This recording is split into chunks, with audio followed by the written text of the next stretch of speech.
Profesor, Buenas noches.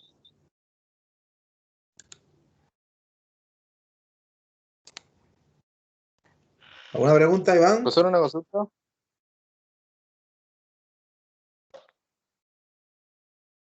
Sí, dígame.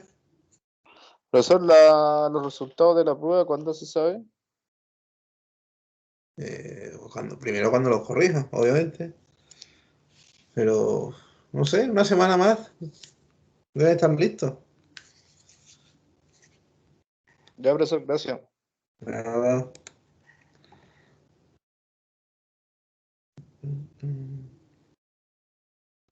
Bueno, nos habíamos quedado lo que eran las combinaciones y puse ejemplos de combinaciones de servicio y combinaciones últimas. ¿Ok? Y dije que alguna pregunta teórica a lo mejor podía caer en la siguiente prueba. Y nos quedamos en el diseño de columnas. Entonces, vamos a continuar por el diseño de columnas. ¿Y qué son las columnas? Pues miembros verticales de compresión de los marcos estructurales. Es decir, ya vimos en la primera unidad lo que eran los portales. Entonces, al final, pues el método del portal, y el método del portal nos servía para calcular marcos, o era una forma de calcular marcos. Entonces,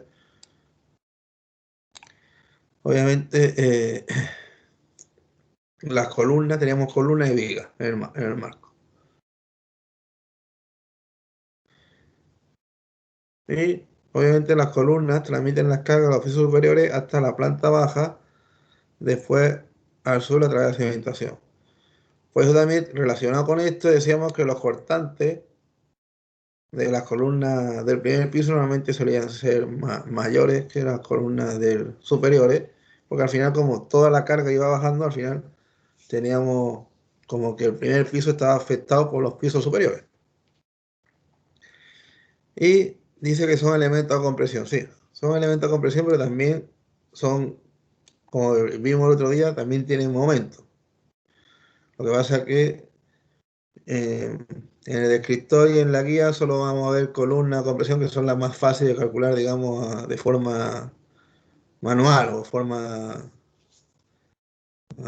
con cálculos no muy complicados. Hacerlo cálculo de columna, compresión más momentos, hay que usar ábaco o usar fórmulas más complejas.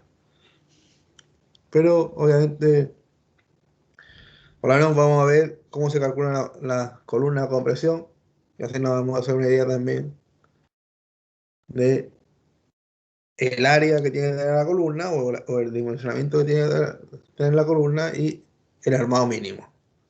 Ahí vamos a llegar, cuando terminemos en la unidad, qué área tiene que tener la columna para soportar una carga axial y qué armado mínimo. Entonces, por lo menos vamos a tener eso y tener ya al final un orden de magnitud para cuando veamos columnas en la realidad, que mínimo que tenga el armado mínimo, valga la redundancia, y que tenga más o menos el área que podíamos calcular nosotros si nos acordásemos, calcularlo rápido para ver si soportan esa carga axial. ¿Qué tipo de columna hay? Pues podrían ser cuadrados, rectangulares y circulares, ¿no? Las cuadradas rectangulares tienen una disposición de fierro con estribo y el estribo es como un aro, un arco, una estructura transversal al fierro longitudinal que tiene esta forma. Y las columnas que tienen suncho en verdad es una especie de hélice, es decir, fierro es continuo, no hay esta separación entre este estribo y el otro, el fierro es continuo. Entonces, esta se llama columna con estribos y columna sunchada. Obviamente, una tiene sus ventajas y otra tiene sus inconvenientes. Normalmente las columnas sunchadas son típicos de los pilotes de hormigón. ¿Alguien sabe lo que es un pilote?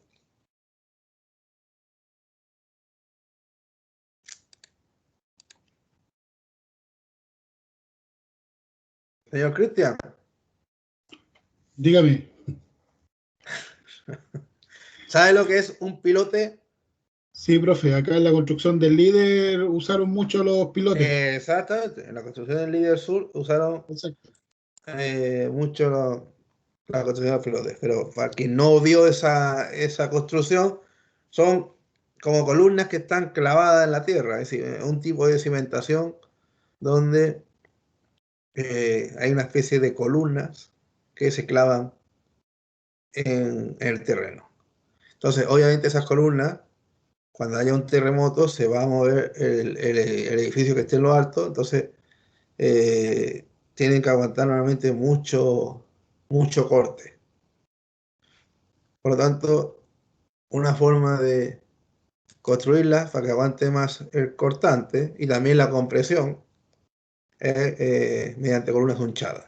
Ahora veremos qué características tienen columnas con estribo y columnas hunchadas. Entonces, esto del tipo de columnas puede ser también una pregunta teórica de la siguiente prueba. Es decir, o dibujar, no sé, o dibujar el esquema de cómo una columna con estribo y cómo una columna con suncho o sunchada.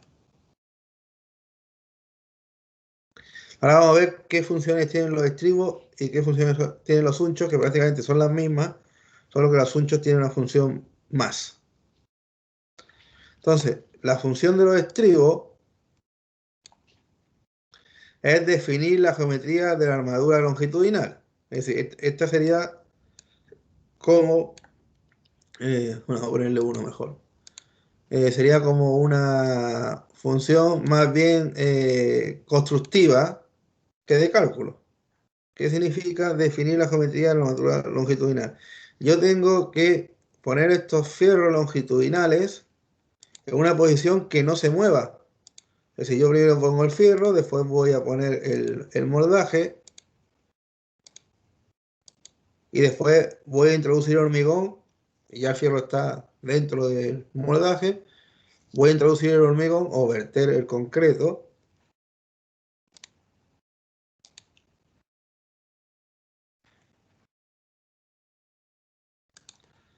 Verter el concreto y cuando vaya a vibrar, es posible que el vibrador dé en el estribo por lo tanto, o en el fierro longitudinal y se muevan los fierros y después no queden en la posición que corresponde. Por lo tanto, una forma de definir la geometría es tener el estribo para que esas barras longitudinales no se muevan cuando yo vaya a vibrar el hormigón. ¿Entienden lo que expliqué o alguien no lo entiende? ¿O a alguien no le quedó claro? Lo vuelvo a explicar.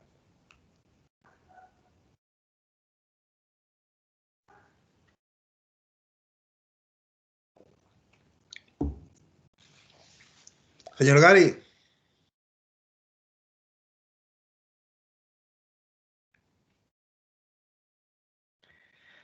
Sí, profe, todo bien. ¿Se entiende? Todo bien. Estupendo. La segunda función, mantener en su sitio al hierro longitudinal durante la construcción. Bueno, esto en verdad es definir la geometría de la armadura longitudinal y mantener en su sitio al hierro longitudinal durante la construcción es prácticamente lo mismo. Serían la primera y segunda. Después la tercera.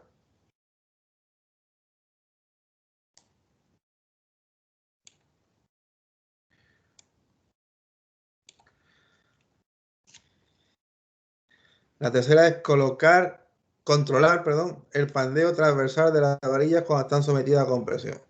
¿Alguien sabe lo que es el pandeo?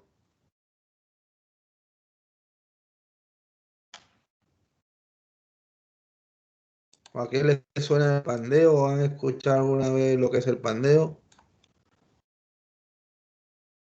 Es como el movimiento tipo ola, como onda. No. ¿Alguien alguna vez ha roto una regla de plástico empujándola por los extremos? Como que se empieza a doblar y al final se rompe. O no sé, o a ver, ¿qué ejemplo podemos poner?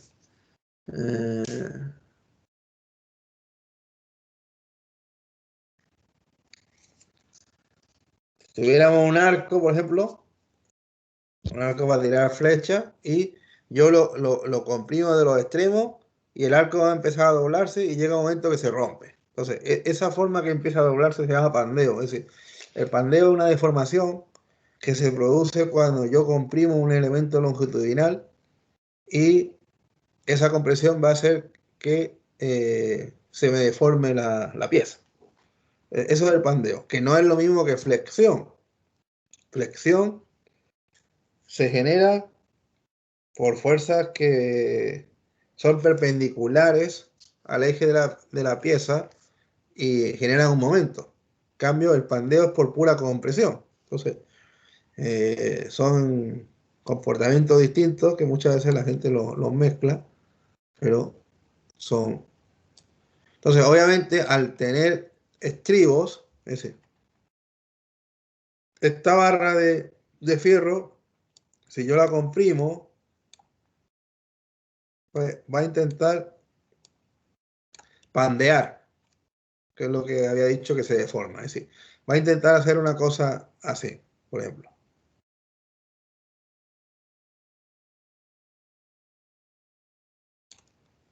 Bueno, no lo dibujé muy bien porque debería ser como la onda igual.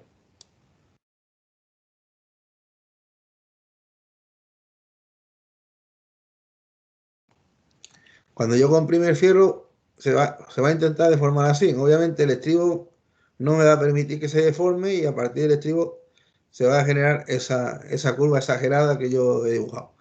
Entonces, cuanto más cercano estén los estribos, esa curva más pequeña, entonces el pandeo, la probabilidad de pandeo es menor. En cambio, si los estribos están muy separados, la barra tiene mayor probabilidad de pandeo. Se podía pandear la armadura longitudinal y romperse la columna. Entonces, cuanto más estribos tenga, menor es la probabilidad de pandeo. Entonces, obviamente, si yo quiero evitar que esa armadura longitudinal de la columna tenga la menor probabilidad de pandeo, cuanto más estribos más cercanos ponga, mejor. Y obviamente después los estribos también sirven para resistir las fuerzas cortantes o da resistencia a las fuerzas cortantes. Cuando yo tenga una fuerza de corte, que sería como esta, es decir, que voy a hacer las fuerzas que poníamos en los portales, es decir, una fuerza sísmica que va a intentar cortar la columna, al final, esa fuerza que se lleva el mayor porcentaje, bueno, por ejemplo, el 90 y tantos por ciento es el estribo. Algo se lleva la armadura longitudinal, es decir, la armadura longitudinal, algo aguanta el corte, pero quien se lleva más es el estribo. Entonces, cuanto más estribos tenga, o de mayor diámetro, pues más va a soportar al corte esa columna. ¿Entienden esto también?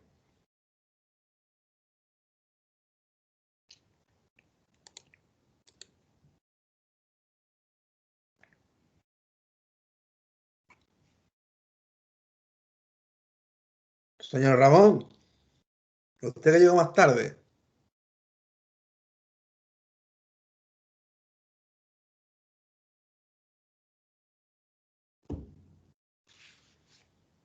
Ramón parece que tenía razón. Usted, don Cristian, parece que no está. Si a esta hora lo mandan a lavar la losa, no le digo. Antes de acostarse tiene que dejar todo lavado.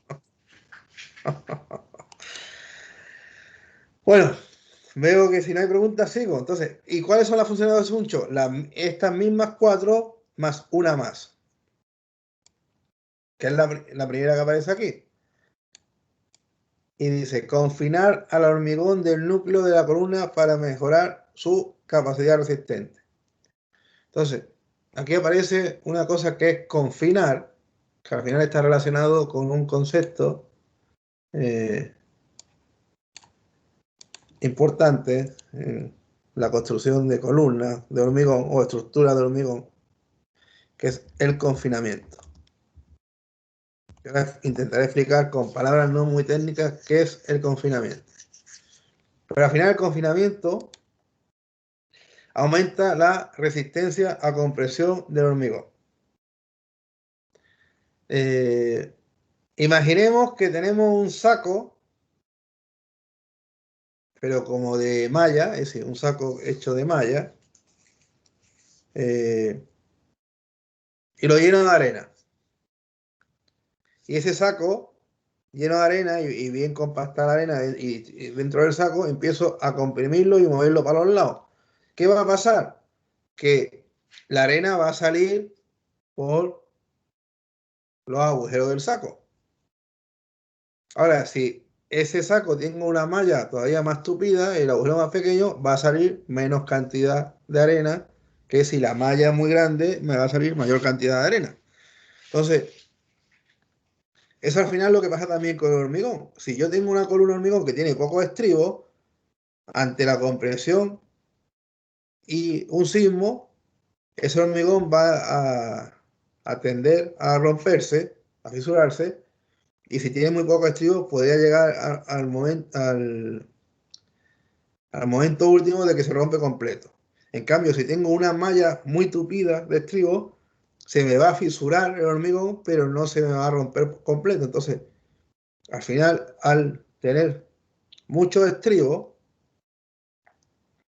que en este caso ya sería un límite, que es el suncho, porque es como un estribo continuo, al estar súper envuelto con el fierro transversal, pues aumenta su capacidad resistente. Es decir, tiene mayor resistencia a compresión porque se podía fisurar, pero no se va a romper en trozos, no va como a tener rotura frágil o como que va a explotar, que sería lo típico de cuando hacemos un ensayo a compresión de una probeta de hormigón.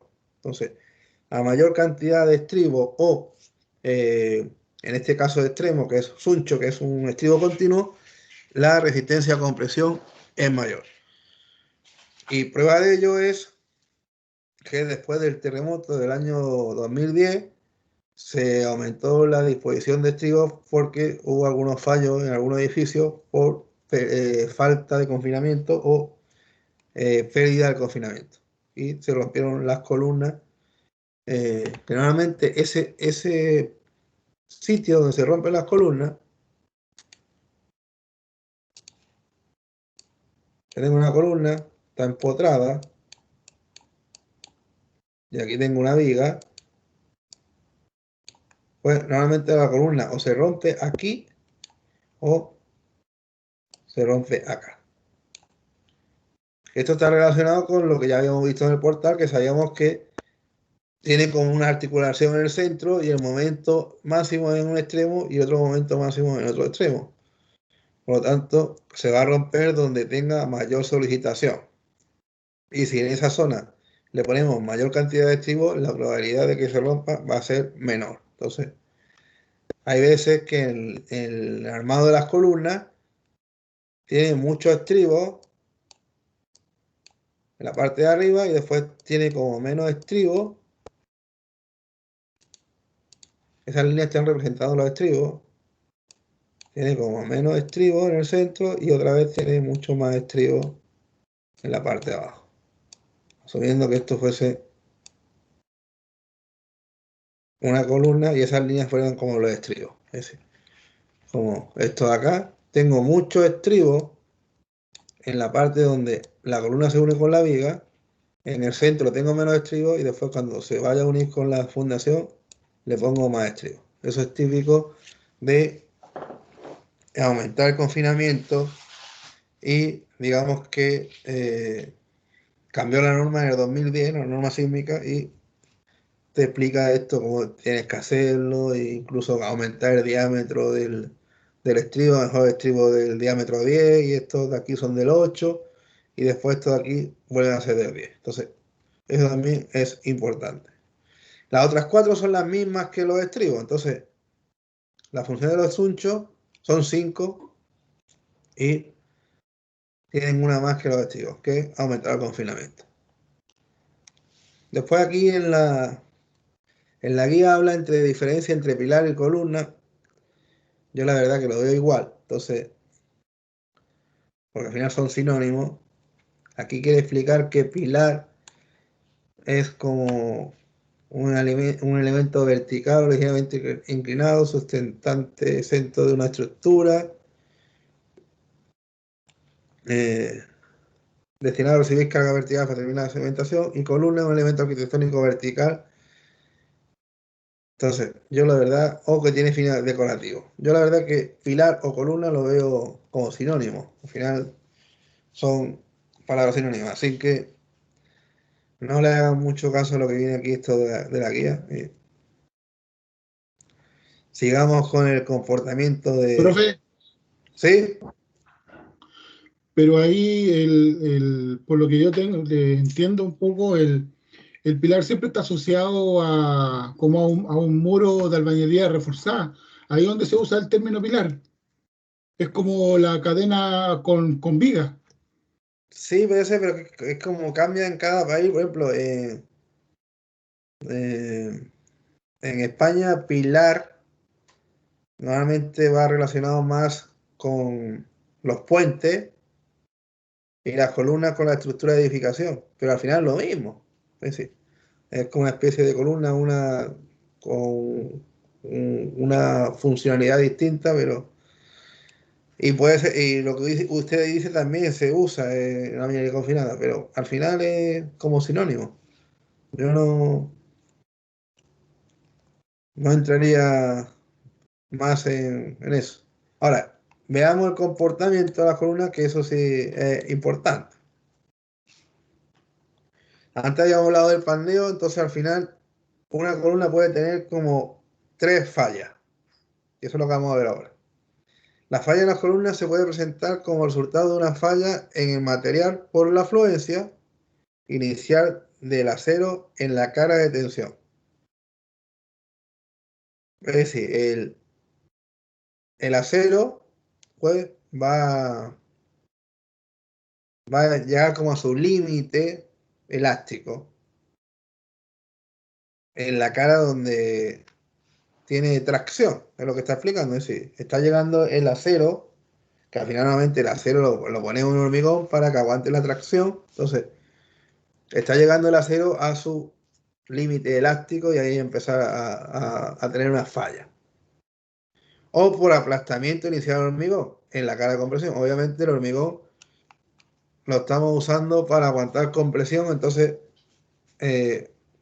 va a llegar un momento que cuando se comprima tanto o se aplaste tanto, va a empezar a romperse. Entonces sería por aplastamiento inicial del hormigón. Es decir, o que se rompa el hormigón o que se rompa el acero. Eso es al final lo que está diciendo el texto. Pero aparte de eso, hay otra falla, que es por la pérdida de la estabilidad lateral estructural. Es decir, lo que antes expliqué del pandeo. Entonces, al final tenemos como 3 fallas. Que me falle el acero, que me falle el hormigón y que tenga pandeo. Y si ahora me dicen a mí, ¿qué es lo que... A ver, si yo fuera a diseñar una columna y tuviera que elegir de qué forma falle, porque al final eso es lo que hace un calculista, es decir, no quiere nunca que falle una estructura, pero sí puede decidir si va a fallar, por dónde va a fallar. ¿Para qué? Para que esa forma de falla sea lo menos problemática o lo menos agresiva o destructiva. Entonces, siempre tenemos que intentar que falle de una forma que se llama dúctil y no frágil. Y la forma que falle el dúctil es que rompa el acero.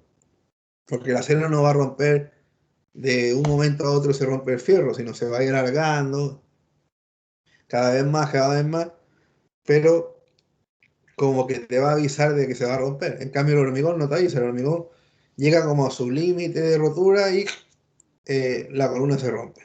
Como cuando hacemos el ensayo de la compresión de una prueba de hormigón, esa rotura es frágil, no te avisa, es decir, tú le vas metiendo carga a la prensa y le voy metiendo cada vez más carga a la probeta, más carga, hasta que de golpe suena crack y se rompió la probeta. No hay que vaya crujiendo poco a poco, que te vaya avisando de que estoy cerca de la carga crítica. No, llega la carga crítica y se rompe.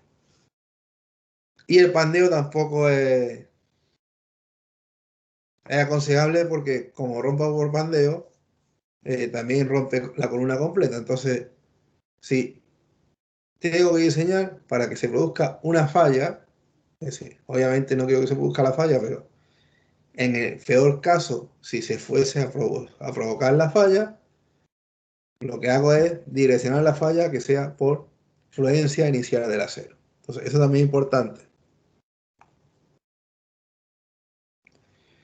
Si la falla de la columna se produce por la falla inicial del material, es decir, ya sea por el hormigón o el acero, esa columna se llama corta.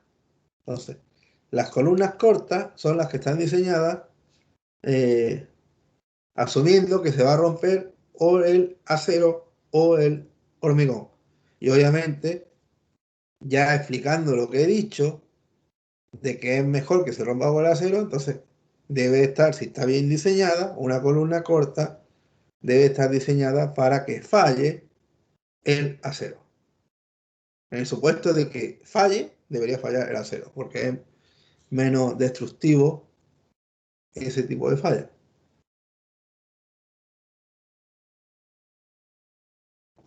¿Alguna duda hasta aquí? Nada, profe, todo bien. Ese es Ramón, ¿no? Llegó. Sí, calladito, acá, dando nomás. No sé, antes lo llamamos y no dio información. No escuché entonces, estaba acá yo.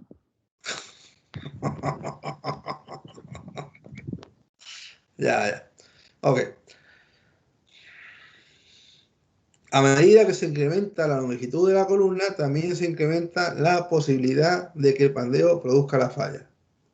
Es decir, entonces, tenemos que quedarnos también con la idea, o no es idea, sino es una verdad, que aumentar la longitud de la columna, la probabilidad de pandeo falla. Entonces, las columnas largas tienen alta probabilidad de que se produzca pandeo. Y suelen llamarse columnas esbeltas. Entonces, siempre las columnas largas se tiene que comprobar que no se produzca el pandeo o que la probabilidad de pandeo sea lo menor posible. Pero aparte de la longitud digamos, de la columna, entran más factores. Entonces, es lo que empieza aquí a explicar de que la probabilidad de pandeo o el pandeo depende no solamente de la longitud, pero sí depende de más factores. Entonces, vamos a leerlo. El mayor problema de diseño de una columna es cuando ésta se ve afectada por el efecto de su esbeltez. Es decir, esbeltez que es muy larga y como muy fina, o decir, el área muy pequeña, para que nos hagamos una idea, es decir, una sección pequeña y es muy larga. Entonces, esa columna es muy esbelta y la probabilidad de que se produzca pandeo es alta.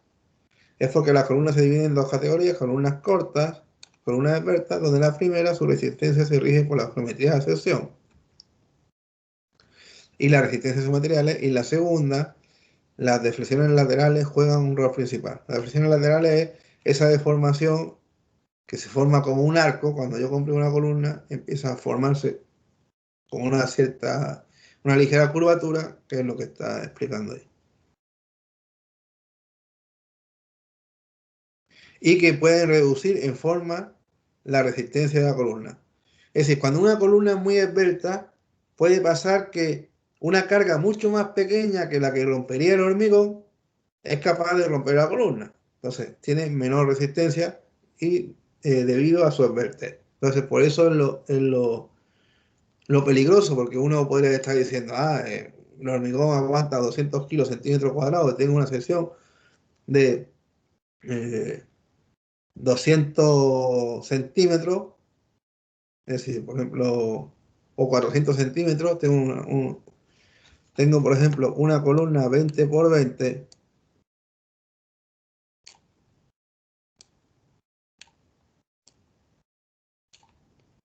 entonces el área de esa columna va a ser 400 centímetros cuadrados.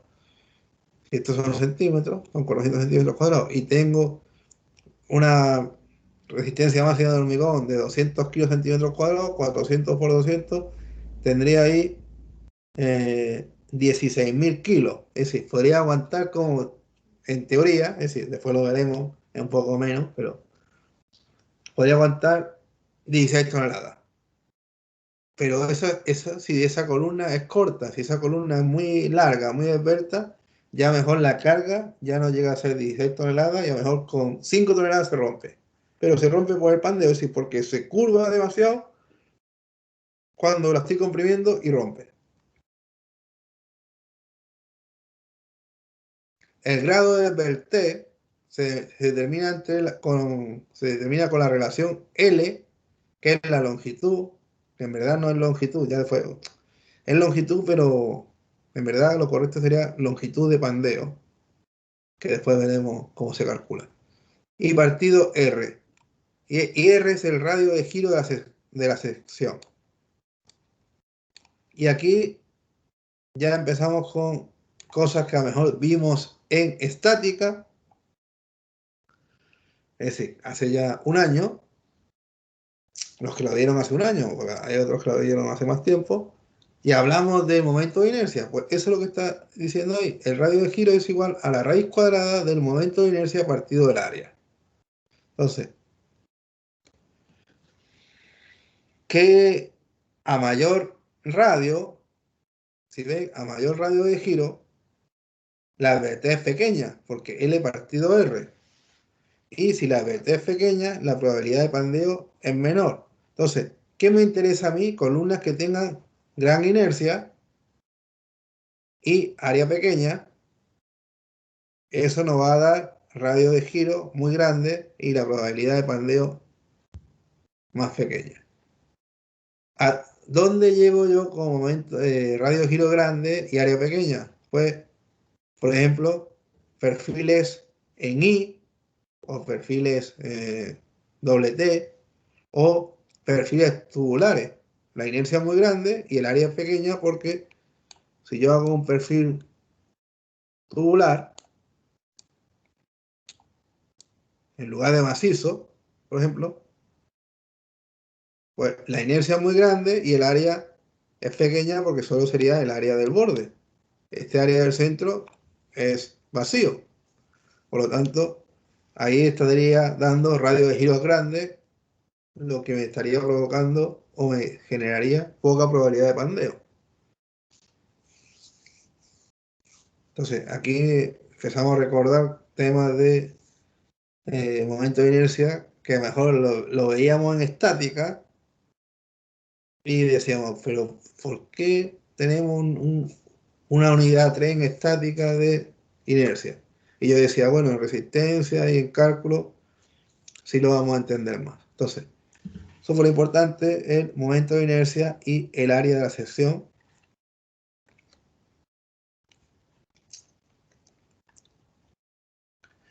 En la mayoría de las columnas deben ser diseñadas como columnas cortas, es decir, obviamente siempre intentamos diseñar la mayoría de las columnas como columnas cortas, evitamos que se generen columnas esbeltas. Entonces, porque son, no digamos que son un peligro, pero yo no quiero que si se me va a romper una columna se me rompa por pandeo. Entonces, la forma de evitar que no se me rompa por pandeo es que la columna sea corta. ¿Y cómo es que la columna sea corta? Que su advertencia, que es L partido R, sea pequeña. Es decir, una advertencia pequeña me va a asegurar que no pandea. Y para que la advertencia sea pequeña, es decir, normalmente la advertencia se llama lambda, es igual a L partido R, pues R es la raíz cuadrada del momento de inercia partido del área. Entonces, obviamente, con mucha inercia, estoy asegurando que pandee menos. O dicho de otra forma, si tuviera una columna de 2 metros y que tiene sección 20 por 20 y otra que tiene 2 metros, sección 40 por 40, la que tiene sección 40 por 40 tiene menos probabilidad de pandeo que la de 20 por 20, porque su inercia es mayor.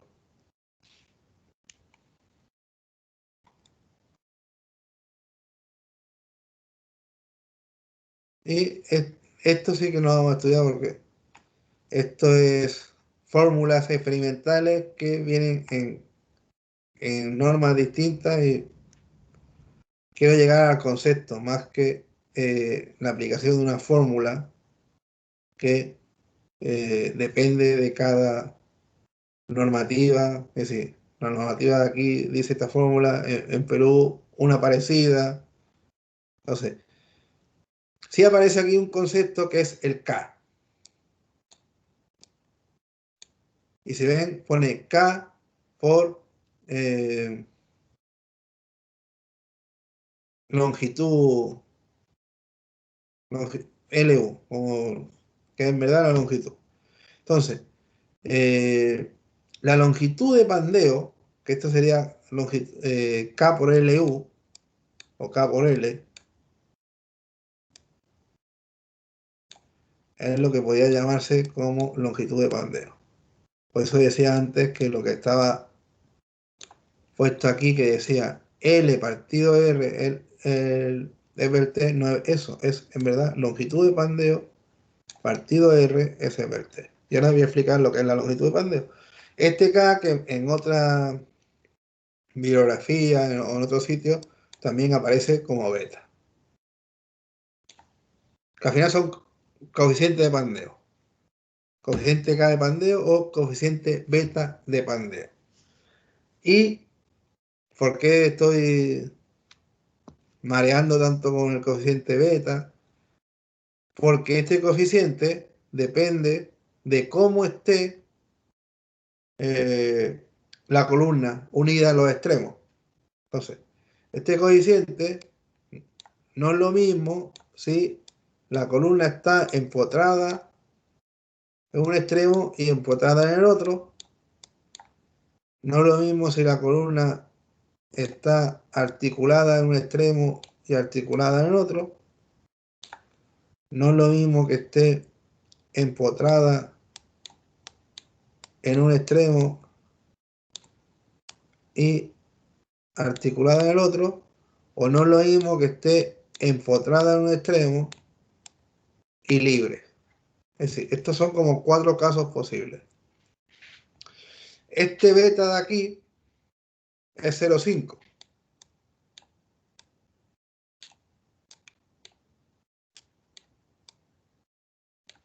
Este beta de acá es 1. Este, si no recuerdo mal, es 0,7. Y este es 2. Si yo quiero calcular la longitud de pandeo de esta columna y esta columna mide 2 metros,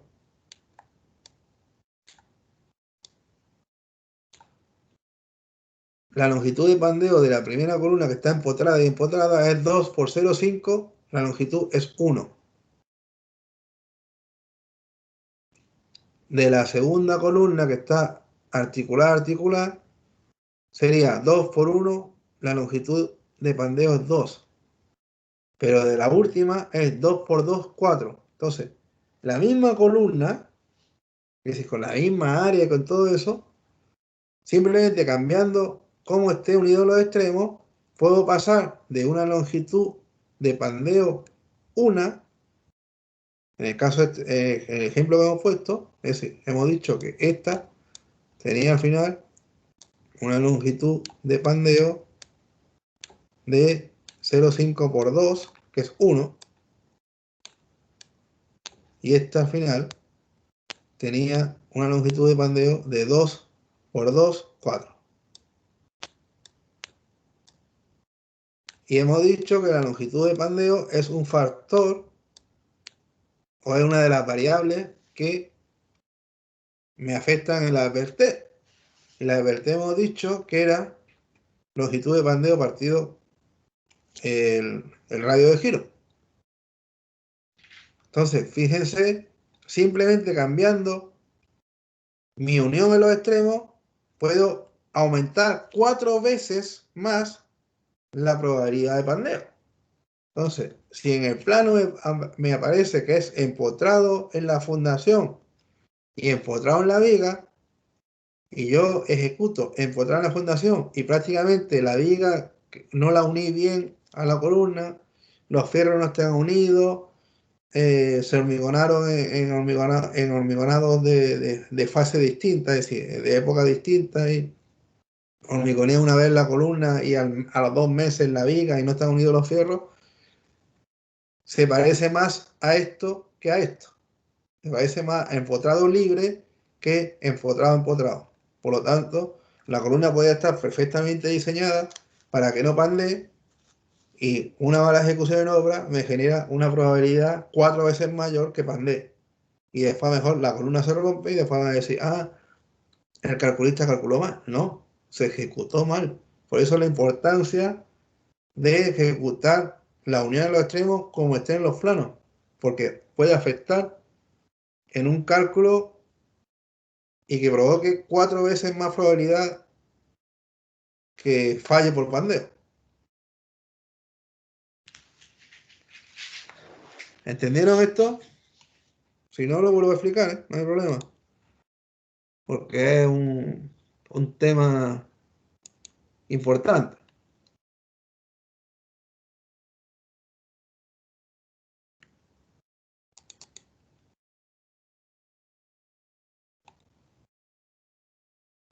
Busqué esto, que si ven es lo mismo que estamos hablando, pero según la normativa española. Aquí le llaman alfa, pero al final es lo mismo que el coeficiente K o beta, que habla en otra normativa, y aparece lo que he dicho: alfa igual a 1, alfa igual a 2, alfa igual a 0,7, alfa igual a 0,5. Entonces, cambiando la distribución de los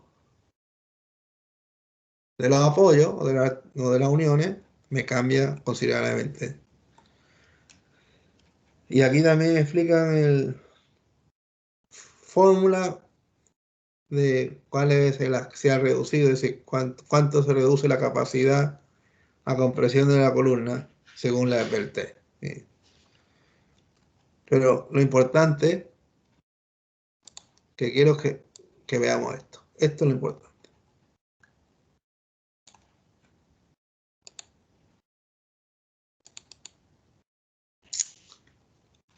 Y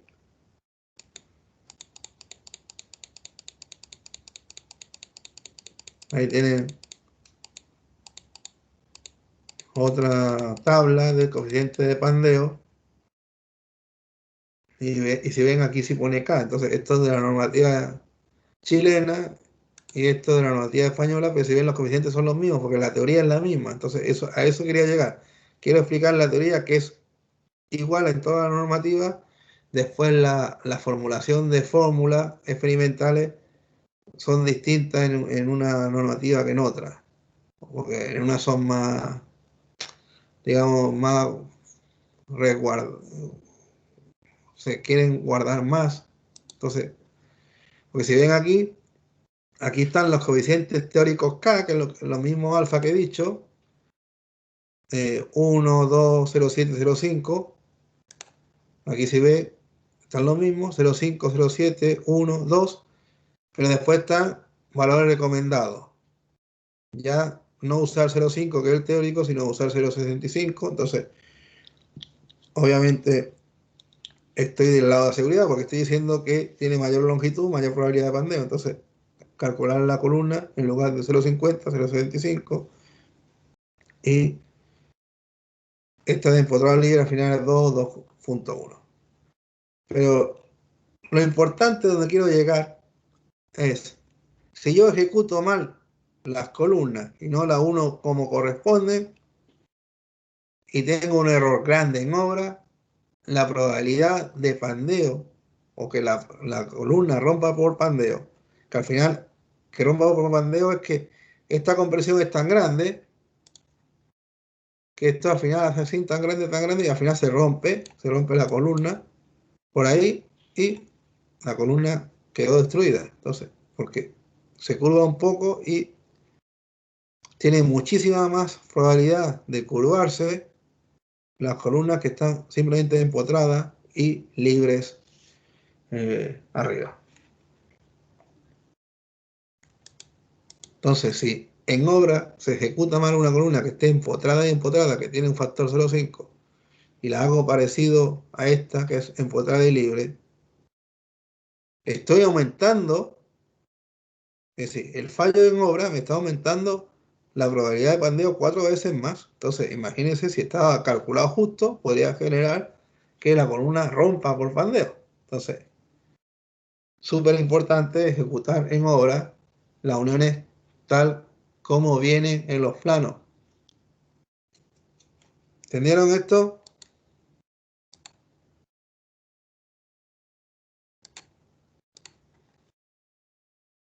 Don Ramón.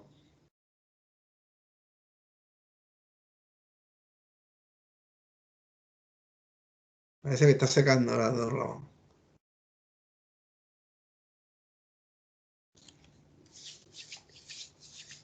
Estoy por acá, profe, estoy por acá.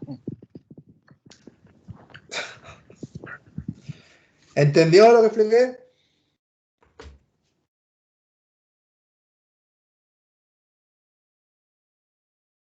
Está lavando los platos, profe. Mucha materia, mucha materia. No, para nada mucha materia. Sí, doy materia súper cortita.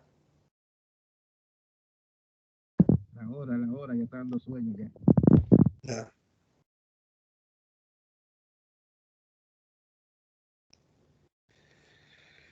Bueno, esto que he explicado del pandeo podría ser una pregunta también de la prueba. Así que si no tienen dudas, se supone que todos van a sacar el máximo puntaje en esta pregunta. ¿Ok? Qué contento estoy. ¿Podría repetirlo entonces, profe? Ahora sí es importante, claro, claro. Sí, vamos a repetirlo.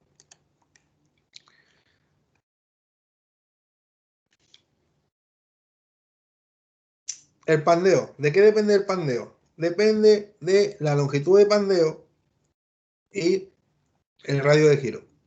El radio de giro depende de la inercia y el área de la sección de la columna. Entonces, yo voy a hacer la columna de una área de una sección y eso, ¿cómo me explico? Como que es muy raro que cambie yo mucho la sección y la inercia a construirla, porque si la columna es 20 por 20 y la hago 21 por 21, por ejemplo, o 19 por 19, no habría tanto cambio en la inercia del área. Entonces, prácticamente el radio de giro no varía tanto por pequeños errores en la obra. Entonces, en cambio, las uniones de la columna abajo y arriba, es decir, la cimentación y en la viga, sí puede variar considerablemente en la obra si no hacemos el fierro como corresponde y no hacemos el trabajo como corresponde. Entonces, la longitud de pandeo sí es un factor que puede variar en obra, por lo tanto me va a cambiar el lambda. Y el lambda habíamos dicho que es la esbeltez. La esbeltez. Y a mayor lambda o mayor esbeltez, mayor probabilidad de pandeo. Por lo tanto, tenemos que tener cuidado con la longitud de pandeo. ¿De qué depende la longitud de pandeo? De un coeficiente K por la longitud de la columna. Y ese coeficiente K o beta, que también está en otra formulación, o alfa, es decir, que dependiendo de un libro te va a poner alfa, beta, K, pero se llaman coeficientes de pandeo, depende de cómo estén unidas las columnas. Si está empotrada, es 0,5, articulada 1, empotrada, articulada 0,7, empotrada libre 2. Para verlo mejor, vamos a verlo aquí. Y ahí viene. Articulada, alfa igual a 1, o K, ponemos K, es lo mismo. Empotrado libre es 2. Empotrado articulado 0,7. Empotrado 0,5. Entonces, ¿qué nos interesa a nosotros hacer? Y aparte del hormigón, que es lo que estamos viendo ahora, ¿qué es lo normal en el hormigón? Que esté empotrado. Y empotrado, incluso nos viene bien porque es 0,5, es decir, un K pequeño. Entonces, yo lo que estaba diciendo es, en obra nunca podemos tener un error que en lugar de poner empotrado, hagamos empotrado articulado, empotrado libre. Porque ya el K pasaría a 2. ¿Y cuánto es el incremento de 0,5 a 2? O 2, ¿cuántas veces 0,5? 4. Es decir, pasar del K0,5 a 2 significa que tengo 4 veces más probabilidad de que se provoque el pandeo. Entonces, yo tengo un error en obra, que empotro la columna y la dejo libre arriba con la viga, es decir, la viga está simplemente apoyada en lo alto, estoy provocando una mayor probabilidad de que se pueda romper la columna por pandeo. Entonces, nosotros ya ustedes ya como yo les estoy dando clase y ya algo saben de esto, entonces cuando esté en la realidad, ¿no? Ojo, que si no hacemos empotrado, el K de pandeo aumenta y se me podía romper la columna por pandeo. Entonces, vamos a revisar que se empotre bien como corresponde. Eso es lo que expliqué antes, señor Cristian. Profe, Sí, cuéntame. esto es lo que está explicando, es el motivo por qué hoy día en la obra se llenan las columnas o los pilares 10 centímetros más bajo que el elemento superior. No, eso es por otra cosa. Eso es porque ahí, pero lo podría llenar incluso a la misma altura del elemento. Lo que tienes que asegurarte es, a ver cómo lo explico, que ahí estén los estribos como corresponden, que es lo que expliqué antes del confinamiento. Zonas donde necesito harto confinamiento es justamente en los empotramientos. Es decir, que tenga que haber mayor cantidad de estribos, porque ahí es donde se produce mayor corte. Entonces, una forma de asegurarte que esté bien, bien puestos los estribos y todo eso, a lo mejor es dejar las columnas un poco más bajas para asegurarte que esos estribos estén bien puestos, porque si a lo mejor las llenas hasta arriba y al meter el vibro, esos estribos se te pueden mover. Entonces, es más por ese tema de que asegurarte que donde trabajan más los estribos, pues esté mejor vertido el hormigón, mejor vibrado. Entonces, yo corto hasta aquí el vibrado y el hormigón, y si algún estribo se movió aquí, no es tanto problema. Y después, esta parte que es más pequeña, lo uno con la viga y tengo como mayor control de que esos estribos estén bien puestos. Entonces, iría más por ahí el tema. ¿Me entendió? Sí, profe, ahora sí, gracias. Si ve armado de columnas, de edificios, por ejemplo, donde haya harto corte sísmico, la distribución de los estribos es distinta. Es decir, tiene como más densidad de estribos en la unión con la viga y mayor densidad de estribos en la unión con la fundación. Entonces, para que esos estribos no se te muevan con el vibro y todo eso, una explicación sería, hago los hormigonados en fase y donde necesito más control, hago esos hormigones menos altos. ¿Entiendes? Si la columna mide 2,5 metros, entonces dejo ese espacio con la viga, que son a lo mejor 10, 15 cachos, lo uno con la viga, entonces ya tengo a lo mejor 40, 50 centímetros. Entonces eso lo puedo controlar mejor que si estuviese haciendo la columna completa, que es 2,5 metros, y se me podría estar... como que voy a meter más veces el vibro desde arriba hasta abajo, tengo más probabilidad de que ese vibro choque con los estribos de arriba, se me van a mover, no voy a tener tiempo para ponerlo en su sitio. En cambio, si el hormigón hasta un 10 o 15 centímetros más bajo que la viga, si los estribos se me movieron en el primer hormigonado, cuando vaya a hormigonar la viga, pongo los estribos bien y aseguro que estén los estribos como corresponde y cumplo el confinamiento que expliqué antes. Entonces, tema más bien de calidad, más que de cálculo. Pero obviamente la calidad al final te sirve para asegurar que el cálculo funcione, porque si ejecutamos cosas distintas del cálculo, ahí está el problema. ¿Alguna duda más?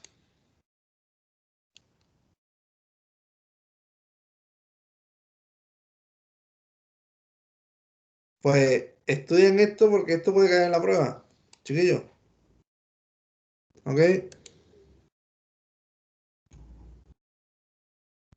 Buenas noches.